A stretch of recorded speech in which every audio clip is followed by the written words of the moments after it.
চাঁপাইনবাবগঞ্জের আপনি যেখানেই যাবেন, গ্রামীণ পরিবেশে যদি একটুখানি যান তাহলে আপনি দেখতে পাবেন যে চাঁপাইনবাবগঞ্জের যে আম বাগানের দৃশ্যটা, এই দৃশ্যটা কতই মনোরম, কতই সুন্দর।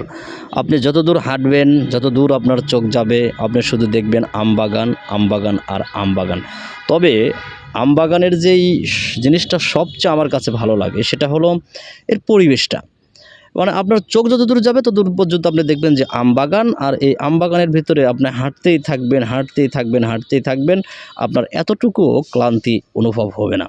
চাঁপাইনবাবগঞ্জের আসার পরে এই একটা জিনিস খুব করে আমার মন কেড়েছে, এবং আমি মাঝে মধ্যেই আমি এই আম বাগানের ভিতরে যাই। বিশেষ করে যখন আমের মুকুল আসবে, আমের মুকুল আসার সময়ে এর ভিতর দিয়ে যদি আপনি হাঁটেন তাহলে এত সুন্দর একটা ঘ্রাণ আপনার নাকে আসবে।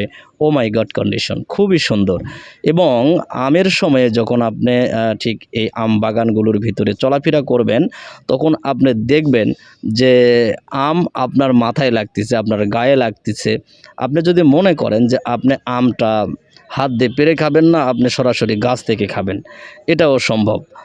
মানে এত মোটা গাছ, এবং গাছের ডালপালাগুলো এতটাই নিচে আসছে যে কিছু কিছু আম যদি সেখানে কোনো একটা জিনিস দিয়ে, সেটা সিকিউরিটি দিয়ে না রাখে, তাহলে দেখা যাবে যে মাটিতে পড়ে আম নষ্ট হয়ে যাবে। এরকমও ডালপালা আছে। এবং এখানে সবচেয়ে সুন্দর সময় যেটা আম বাগানের দেখার মতো যে সময়টা, সেটা হচ্ছে আপনার যখন গাছে ধরবে, এই সময়টা সবচাইতে সুন্দর একটা সময়।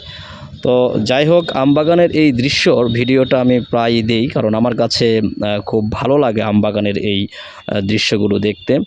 তো আপনারা যারা আমার শুভাকাঙ্ক্ষী আছেন, আপনারা যারা আমার ভিডিও একটু হলেও দেখেন, তাদের আমি অগ্রিম দাওয়াত দিচ্ছি আম খাওয়ার। আপনারা আসবেন, আম খাওয়ার দাওয়াত থাকলো। আগামী মার্চ মাসের দিকেই তো মেবি চলে আসবে, কেননা এখন আমবাগানে, প্রত্যেকটা আম বাগানে এখন ঔষধ স্প্রে করা হচ্ছে।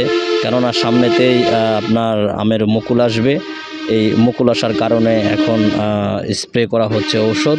এরপরে মুকুল আসবে এবং মার্চের দিকেই প্রায় আম আমরা খেতে পারবো হয়তোবা। আল্লাহ যদি আমাদের সবাইকে বেঁচে রাখে, ভালো রাখে, সুন্দর রাখে, তাহলে চাঁপাইনবাবগঞ্জের এই আম হয়তোবা দেশের বিভিন্ন জায়গায় যাবে এবং আমরা সবাই সেটা খেতে পারবো। তবে আমার শুভাকাঙ্ক্ষীদের উদ্দেশ্য বলতেছি, যদি আপনারা কেউ আম নিতে চান, আপনারা অবশ্যই আমার সঙ্গে যোগাযোগ করবেন। টাকা পয়সা দিলে দিয়েন, না দিলে না দিয়েন, সমস্যা নাই, কিন্তু আপনারা যোগাযোগ করতে পারেন।